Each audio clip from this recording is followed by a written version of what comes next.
Хыка сөбірлерді қасқа жанан палы саны 6 шетідің жөбін пұлбажан. Шехазнында алызығылар тұзында көбізі сөбірлерге кізі қозарға тідінмен сыққан. Шон санын өскіріргі полып қазына президенті үкінжі база аны соңдағы палылар үшін іші ақшызын түлер шарыдыға келген. Ол қабызық 2017 жылдан сығары еділ сыққан. Анан ол ұзырыдылып одырған. Амды президенті жі ақшызын 2021 бір жылға шетірі түлерге шарыт салды. Аға қозы пастағы пала 106 ай толғанчы пособие түлелер.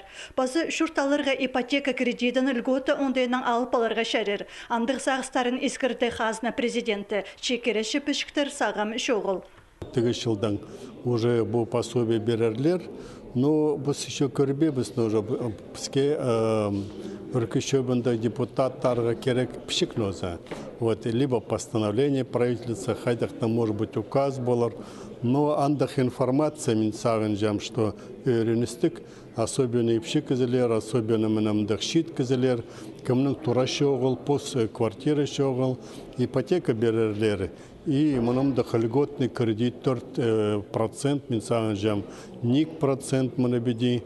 Регионарда посарина көпалылық сөбірлерге қабызырға керектір. Хыкайсы үзінші палы үшін 100 салковай чөлепші. Кішік алдағы сөбірлерге үкі қатып көп. Бұл сұрғынан өркішіптан депутаты Михаил Саражаков қажынан айғасшы. Ол шон нымызшызы болып шибіргі шыл артенан тоғын салды. Пүн Михаил Алексеевичті паза финанстар министрі Ирина Воинованы депутатыр түрен күнерінің алғыстадылар.